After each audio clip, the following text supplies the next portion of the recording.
So I'm Dominik, IBDP Year 2 student at Rangitoto College in New Zealand. I'm Summer. I'm Year 12 at Rangitoto College, and I'm completing the first year of the IB diploma at the moment. Firstly, can you give us a brief overview of yourselves, who you are, the work that you're doing at the moment, kind of any beliefs that are really important to you? So kia ora everyone, I'm Ayla. So I'm from Aotearoa, New Zealand. I'm from Ngāti Apakura, Ngāti Maniapoto, and Te Wharetoa, my mum's side, so some tribes in the Waikato Tainui region. And I'm also from Ngaitahu ki Moiraki in the south on my father's side. Okay, I'm Juan. Kelam Mekamna, Kelam Kasuda, Unangan Unangan Kuuyux. I said, hello, my other self. I'm Juan. That's the way our people greet each other every day. And I said, the morning tastes good, which is another way our people greet each other every day. And I said, I am Unangan, which the Westerners call us Aleut, but Unangan is what we call ourselves, people by the sea. We've been out there for over 10,000 years, and we're still there. And, we don't use the word Aleut, which is used to designate us, because that was given to us by our former oppressors. Unangan Kuuyux. My Unangan name is Kuuyux. It means an arm extending out from the body, a carrier of ancient knowledge into modern times, a messenger. That was given to me by the last Kuuyux that was left alive amongst my people when I was 4 years old. His name was Kuuyux, and he gave me his name, Kuuyux. So now I'm living the legacy of my name. I've lived it for over 50 years. I'm 74 now, still young, but not as young as you. I was born on a tiny island in the middle of the Bering Sea. It's called St. Paul Island. And on this island, there were 1.2 million northern fur seals, 2.5 million seabirds, 1,000 reindeer, and 500 Unangan people on a very tiny island. It's tiny. It's 12 miles long and 5 miles wide. And I grew up in that environment. We're rich in wildlife. And I took my lesson from the animals and from the land and from the waters. I was not given any instructions. The adults did not give me any instructions. They didn't tell me what to do, how to do. They didn't define anything. I grew up not asking a single question. My people were very spiritually based. We have stories about coming out of Egypt, going to Siberia, or to Outer Mongolia, to Siberia, and then to Kamchatka, and across by traditional craft, not by the Bering Land Bridge, as most anthropologists say. And we were people who didn't have footwear, even in the wintertime here in Alaska. And we didn't have any food storage technologies except for air drying. And we were like the llamas from Tibet, where we can sit in the snow and melt it. So we have very spiritually based people, and we even have a word for billion that's thousands of years old. Now, why would anybody have a word for billion? We can't count a billion anything, but yet we have that. And we had names for every part of the human body, inside and out. We performed a basic form of brain surgery thousands of years ago. These are things that were given to us by a role we call the maker. And we understood, we never planned, our people never planned. Because planning is something that we do today without thinking about it, but we do it because we're fearful of something. But my people, they in the Bering Sea, are where it's very hard to eke out a living, just simply did not plan where they're going to get the food the next day. And instead, what we did was to embody at a cellular level trust in ourselves, trust in our lives, trust in Mother Earth, trust in the universe, trust in a whole, and that all of this is at a cellular level of the body that we just simply trust. This is our definition of faith, really. And today's faith is kind of mind-based, but we follow that, and that we know that we will be provided for. You know, the people prayed to a God that they're like a Santa Claus God. I pray for this, I pray for that. Please help me. Give me this, give me that. Help my friend, she's dying. What we Native people would do is pray to give thanks and gratitude because we have been given everything that we need. And so we have forgotten all of this. And I'm sure there are people in New Zealand that understand these things that I'm talking about. It sounds very interesting to see how your perspective has changed. Exactly. I'd love to hear about some of the differences between the education that you received, your Indigenous education, and the modern Western education. Some things you love to implement from one into the other. Well, my mom told me, we cry when a baby is born and we celebrate when they die. And the reason for that is that we are spirit in formless form, and then we take a human form, and we are going to experience all these things that are human, which, from a spirit being to human is a very heavy experience. And when we die, we go back to our formless form. That's why we celebrate. And that the adults understood that we are spirit beings in human form, even the child. And so we must respect and not interfere with the sacred path of any child. And so what we do is we let the child go as far as they can go with their minds and their hearts, and expand out to the maximum of my capability without the interference of an adult. The only time the adult became involved was when we were maybe doing something that wasn't safe, like being on the edge of a cliff. But other than that, they did not interfere. My parents would say, okay, do whatever you're going to do. And so I would go out every day to be amongst plants and animals and birds and seals and the shoreline, which was rich in all kinds of creatures. And it was just an amazing experience. Now, because of the way the adults treated us, I was never scolded. Have you experienced never being scolded as a child? For example, I stole $20 from my grandpa. And $20 was a lot of money for our people because it would take a year to make $20. But I stole it because I wanted to buy this plastic airplane in the store. So I took the money and went out to the store and bought the plane. And then unbeknownst to me, my aunt was standing right behind me. And she saw what I was doing, but she didn't say anything. Now, she waited until I walked out of the building. And then she says in a very unaccusatory, non-judgmental way, in what we call Unangan and she said, Larry, where did you get the money to buy that plane? And I knew I was caught. I was 9 years old. And so I said, well, I stole the money from my papa.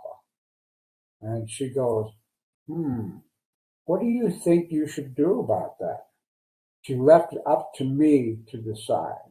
And so I said, well, I guess I should turn the plane back in and get $20 back and tell my papa I stole it. And she goes, Mahoon, okay. Just like that, okay. No scolding, no judgment, She left it up to me to decide what to do. So I turned the plane back in, got the money, and then she took $20 out of her own pocket and bought the plane for me. And then I tell my papa, I stole money from you. He said, good boy. And so what that is that they recognize what I did that was not correct, but they more recognize the good thing that I do, which was, I took the plane back in and I got $20 for it from my aunt. And my papa, I told him I stole the money. That's the way our people were. And I never stole again for the rest of my life. Yeah, I can imagine it would have been really good learning lessons kind of from that point of view rather than being scolded for them. Like, I feel like it gives you a lot of development in character rather than just being scolded and kind of not moving on from it. In the Western system, of course, we are taught very early on, when we're babies, we got to listen to the adult. You got to do what the adult tells you. And you're scolded for not doing something. Then when you go to kindergarten through, well, here is 12th grade. I don't know what it is in New Zealand. But what that does is when we're in the school, all the chairs are lined up facing one way. And so what is it? It's to listen to the authority. You must do what the authority tells you. You must learn what the authority tells you. And if you don't do, you're going to get bad grades. And then you go to college and then to postdoctoral degree, and it's the same thing. You listen to the authority. Whereas my people, they understood that personal authority, the authority that comes from within, is the most important, and that you must not interfere with that. And I did have a Western education, but I was grounded in this field where people understood that we are all sacred and that we must not interfere with that sacredness, because that interference traumatizes us to the point that I feel like there's no one in the world that hasn't been traumatized in some way or another. Well, what would you like to know? I guess more about like the work that you're doing currently and kind of the leadership role that you've taken for Indigenous people. Okay, yeah. I am the president of the Global Center for Indigenous Leadership and Lifeways and co-founder of the Wisdom Weavers of the World. I would recommend that you see this film. It's 14 minutes long on our website. It's called, the website is www.wisdomweavers.world. And this was created from a elders gathering around the world that we had in Kauai in 2017. And we only asked them two questions, which I'm going to ask you. What is the state of the world as they see it now? And what must we be doing now? And so that film is the first message from the elders. Now we're working on a second one that is going to be filmed also, where the Colombian elders, they create a national organization of elders, and they have a vision for the world. And so they've asked us to help them out in implementing or realizing this vision. And the vision, I don't know if any of you are familiar with quantum physics or quantum mechanics, but finally this science is coming to where Native peoples understand and have understood for a long time. And that is that they would like to see a worldwide, simultaneously conducted ceremonies to create a vibrational field that will be an alternative to the field that we are in now. This field that we are in now is what we call masculine imbalance field. It's top down, it's control oriented, it's management oriented, it's planning, it's fear based, and this field is what is causing all of the issues in the minds of the elders, all of the issues that are daunting problems in the world. Political corruption, wars, the gross violation of women, refugees, you name it. It's all created from this vibrational field, which is a field that is disconnected from the heart. Now the world is focused on the intelligence of the mind, and the mind is telling the heart what to do today. Before, traditionally, the heart used to tell the mind what to do, and the mind's job was to implement that which your heart is telling you. And now it's completely reversed. So we're working at creating alliances around the world to connect people to do simultaneous ceremonies during the significant moon times, the spring and summer, the fall, winter equinoxes and solstices, so that we have the energy of these times to move these things forward. And we're also simultaneously conducting women's circles around the world now in preparation for this, because women are going to take the lead, not in the Western form. We say women's work is invisible because it is spiritual, and that spiritual base is necessary for anything new to be created. And so when women get together in sisterhood, they can take we have an understanding where all things that are created and are creative are created by the womb at the center of the universe. And this identical field of energy is in every woman. This is why women all across the world at one point in time were considered sacred. And now we've forgotten that.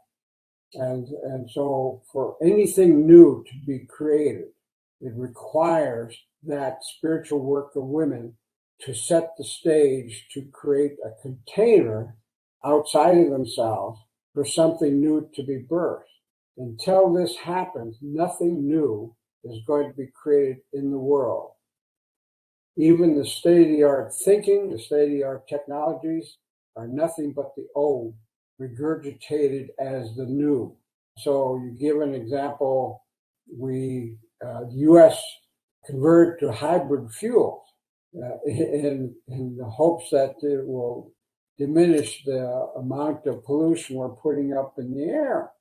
But when the U.S. did that, a lot of the world's farmers converted from food crops to fuel crops, and that increased the cost of food and starvation across the world.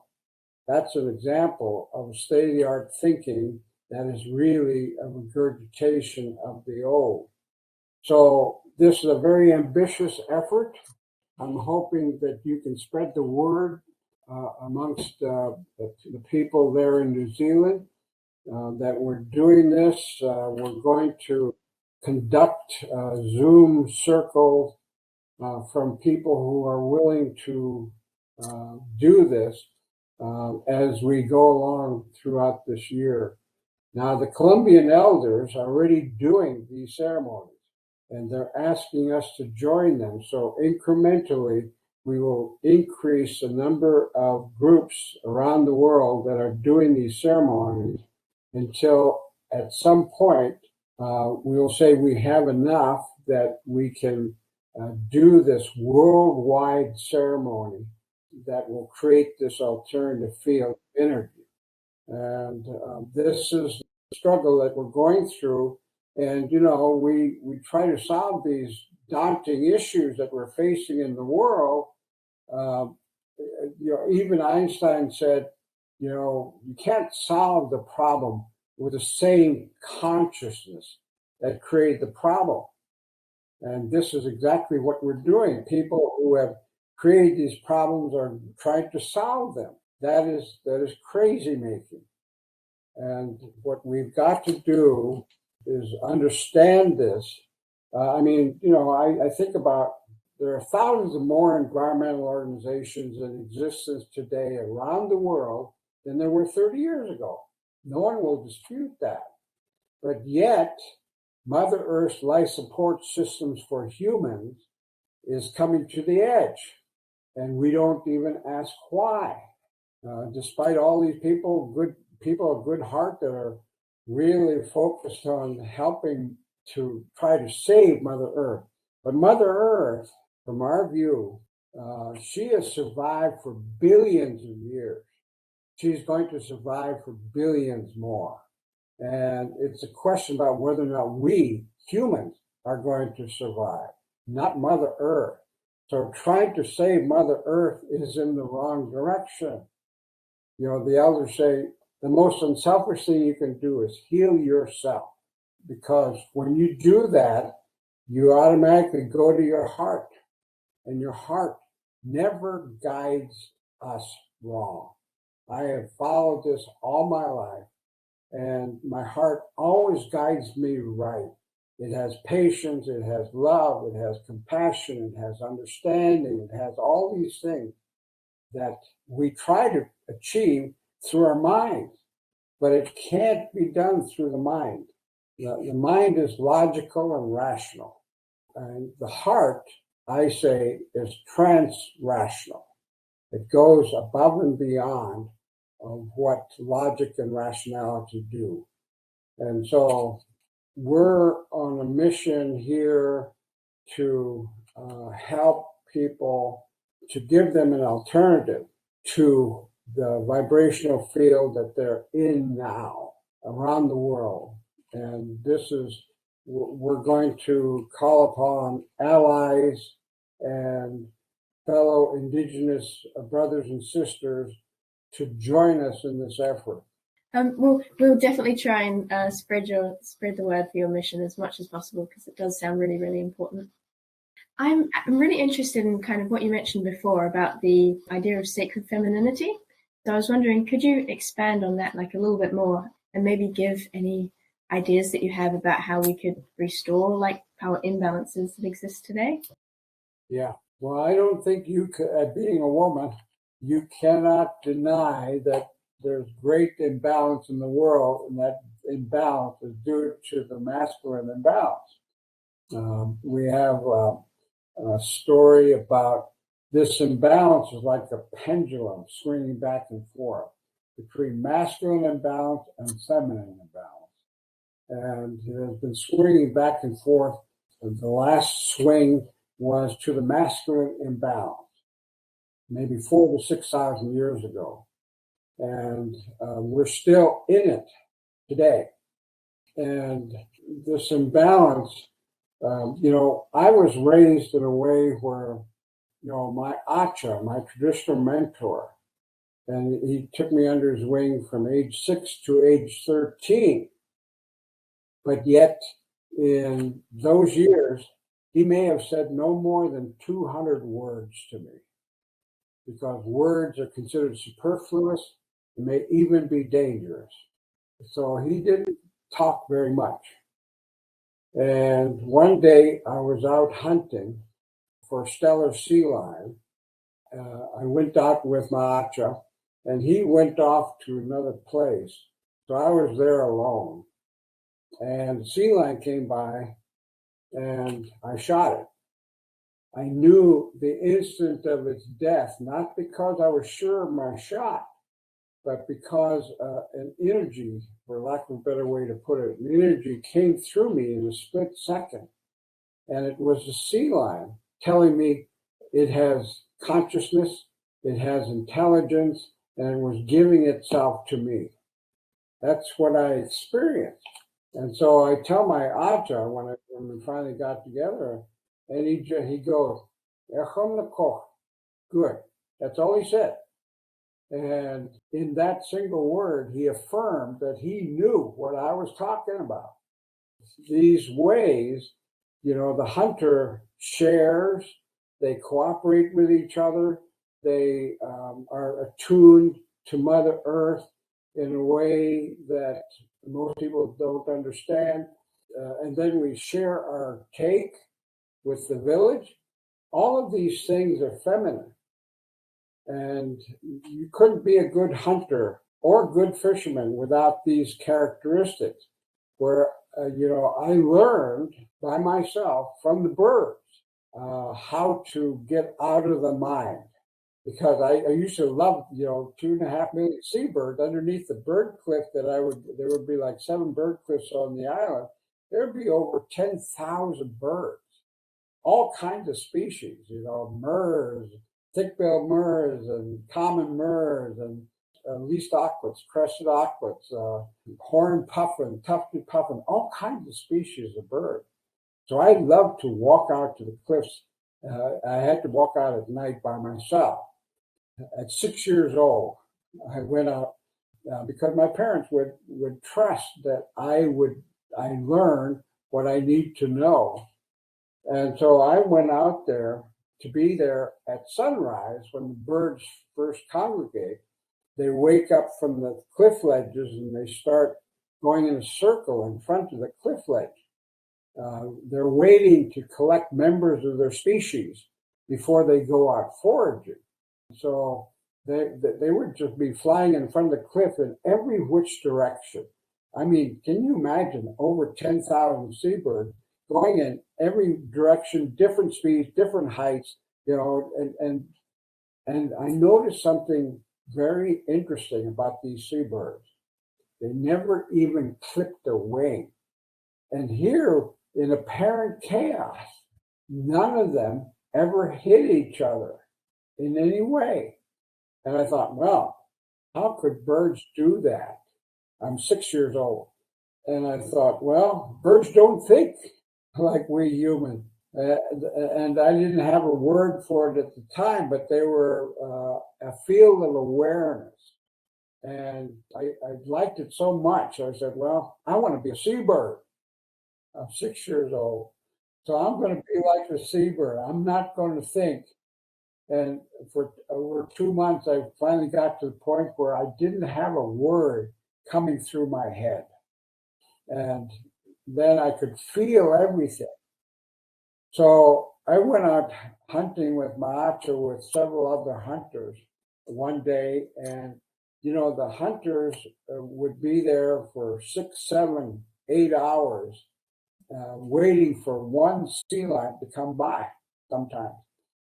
And they would never get daydreamy. They never got sleepy. They weren't talkative at all. They just sat there in a basalt boulder watching the ocean. And there's 180 degrees of water, because it's an island. And the sea lion could be anywhere. And the hunters, first of all, I thought, well, it's magical that they didn't even get sleepy. By the time I at noon arrived, I would get daydreamy and sleepy. I was, 6 years old. But they never did. I thought that was magical. And then someone would say, Kawakako, sea lion coming. And instantly, and I mean instantly, all the men would look at one spot in the ocean without the man who saw it or felt it pointing out where it was.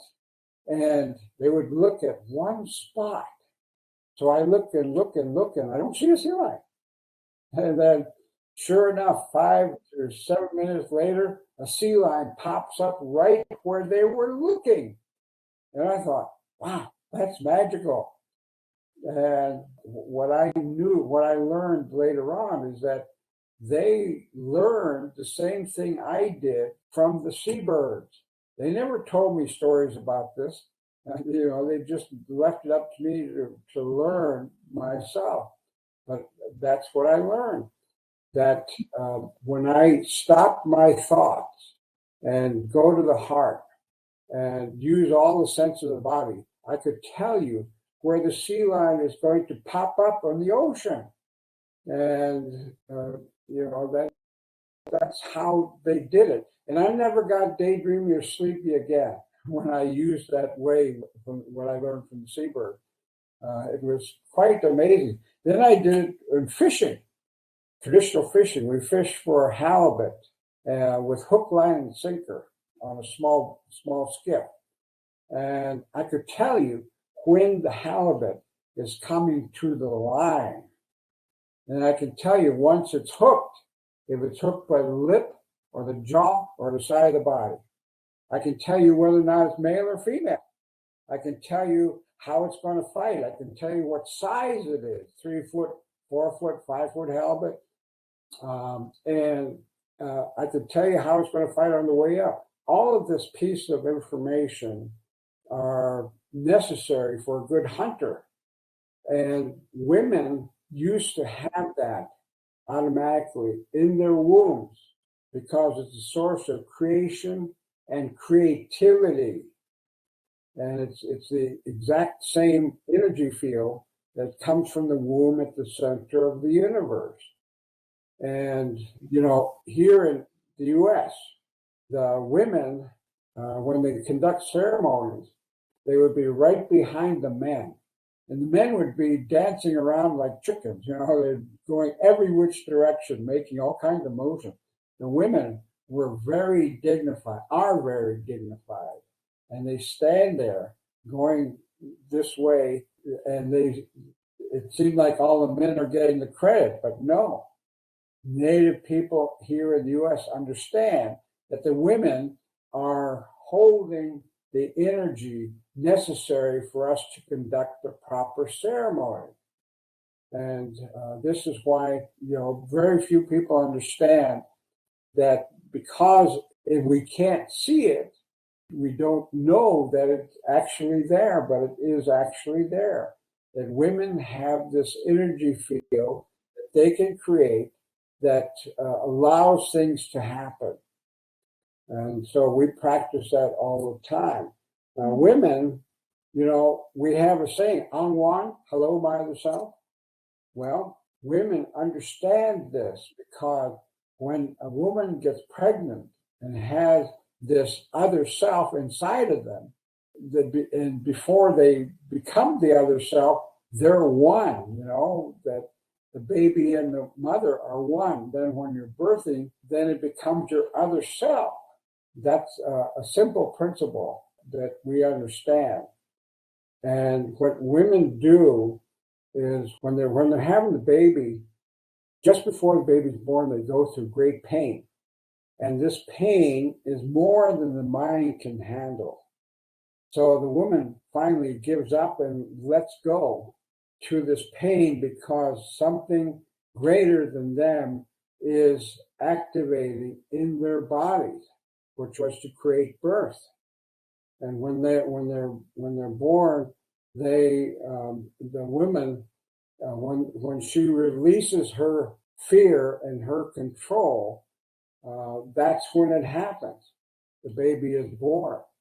And this characteristic is absolutely necessary today, where you must let go of fear and you must let go of the need to control something that is greater than you. I'm just going to jump in here as well. But I just wanted to talk a little bit about this as well, because I think that our students at Rangitoto might be able to relate a little bit. But yeah, we also have this concept, you'll know, in Te Ao Māori, Te Whare Tangata. So Te Whare Tangata being the house of a person, and that's how we refer to the womb as a wahine, as a woman. But yeah, just going back to your section of talk where you were saying that, what you can see isn't always what it is perceived to be, is a really good indication, because I grew up in Te Ao Māori and Te Reo Māori, going through kohanga reo and kura kaupapa Māori, so going through our traditional education system here, only then at the age of 17 to enter the IB So I kind of got a bit of mixture of that traditional education as well as an extremely Western education, and kind of seeing the pros and cons of both and how they can interact together. But growing up in that space, there were certain processes that were happening and occurring that I never thought twice about. And it was only until I entered an extremely different environment that I was informed about, whether or not something was gender specific or whether or not there was any sexism involved in any of our processes. And this included the glance towards women. And it was only then that I realized that, again, we have a process called our pohiri, which is our welcoming ceremony. And a lot of that is questioned outside of our own circles as the role of women within that space, because the men are often at the forefront and the women are at the back, as you were talking about just before. But the more and more that you understand about that process, and again, stepping away from my own community and entering an extremely Western space, I was able to gather more information about that process and understand that the reason why our women are behind and our men are in front are because they are sacred. It is because they hold that house, being the womb. So the more and more you know about it, the more and more you can kind of just dissect it a little bit more and understand that our men are at the front because as a community, we can survive with just one man, but we cannot survive with just one woman, right? And so we protect our women by having our men at the forefront. And so I think that's really important to understand as well, is that you can have an extremely traditional education and you can mix it with a little bit of Western, and only then you might find that you're challenged a little bit. But by being challenged by a different education system, it can make you so much more stronger with your traditions. And so I feel like that's kind of what I got in that. So I just wanted to make that comment as well. Yep, that's very true. I think that Indigenous people have many things in common.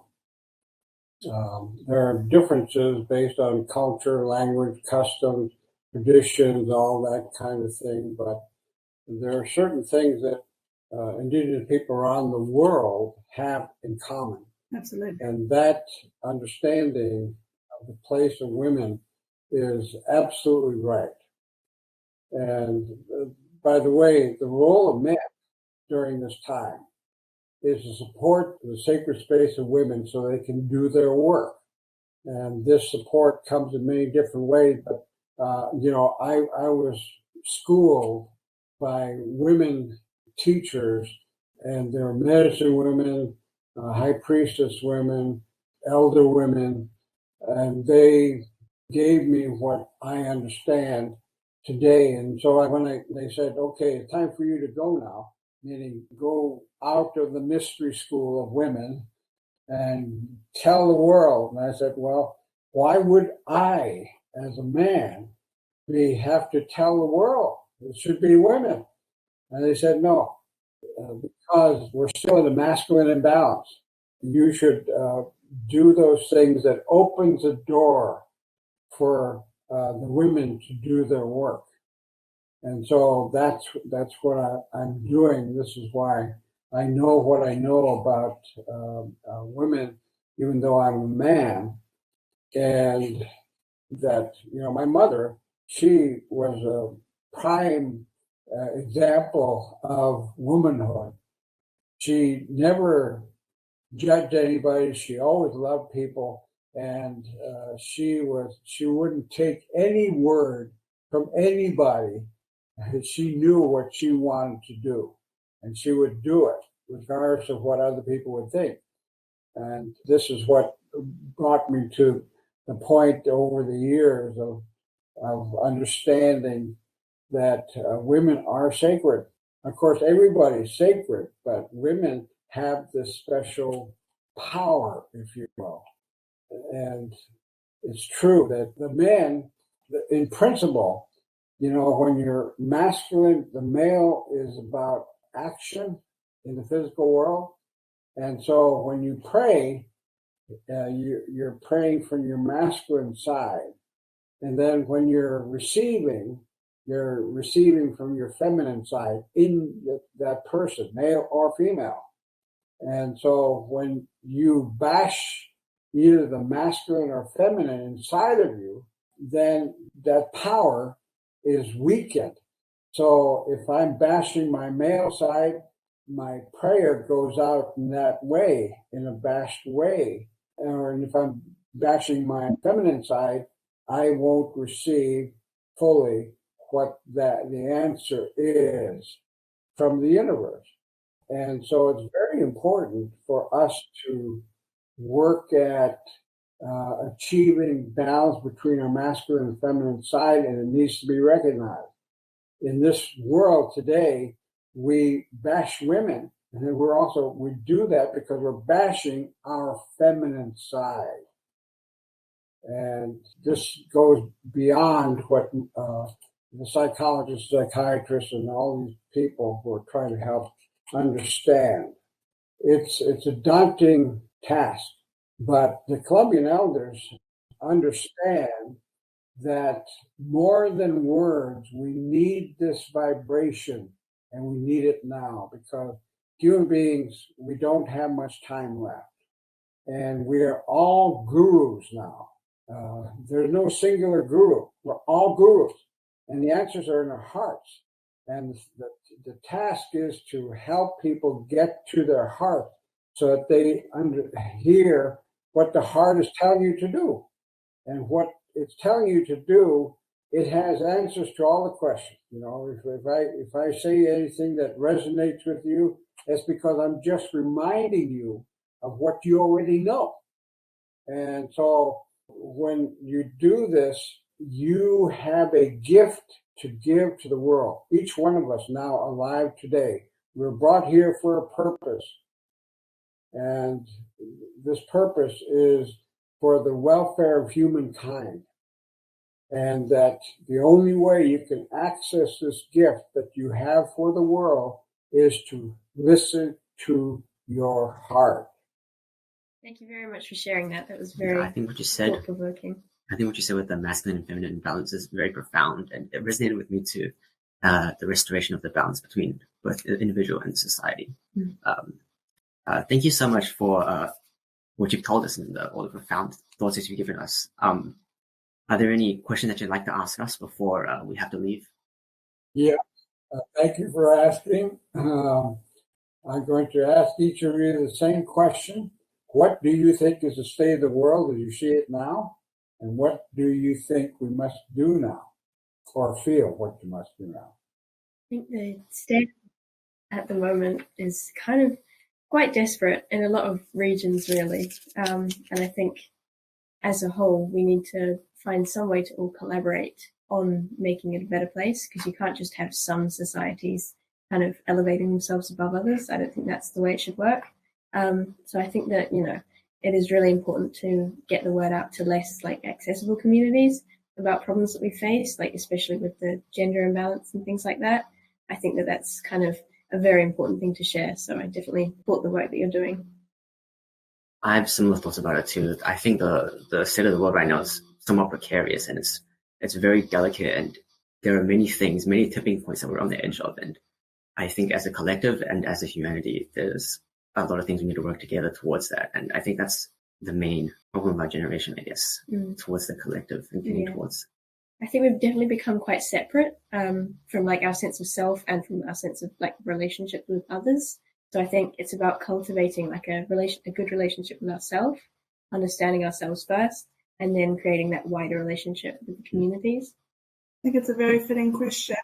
I think especially here in Aotearoa, I think the current state that we're looking at is that our Indigenous people are feeling the repercussions of not looking after Papatūānuku or not thinking about Papatūānuku, our Mother Earth, with our recent cyclone that we've experienced here.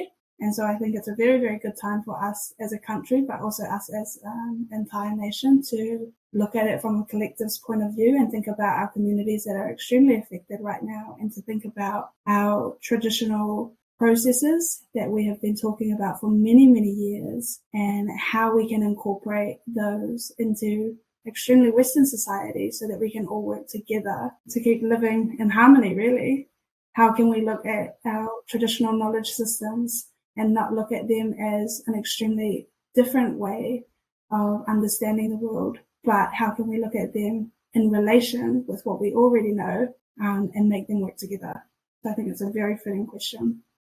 Well, people of good heart and good mind, they're working at trying to stop wars, stop political corruption, stop the violation of women, the refugees, the suicides, the murders, all these kinds of things. They're trying to stop them. But we understand that we are energy beings. We have mental, physical, and spiritual energy. And if we take this energy to try to stop something, the something we're trying to stop gets bigger. And so the elders are saying, around the world, they're saying, instead, what you must do is focus on that which you want to see in the world, not in reaction to anything. The Hopi Maori, they used to work together in what we call the original language of one. It's called the internet, not the internet. And the internet, they communicated with each other. And what they say now is that we must let go of the sides of the riverbank, move towards the center, find those who have done the same, and celebrate. And what that means is letting go of the sides of the riverbank means letting go of all human attachments. Go to the center means going to your proverbial heart center and the center of the river of life, because the river of life knows where it's going. We don't. Find those who've done the same. Find those who've had the courage, like you did, to jump.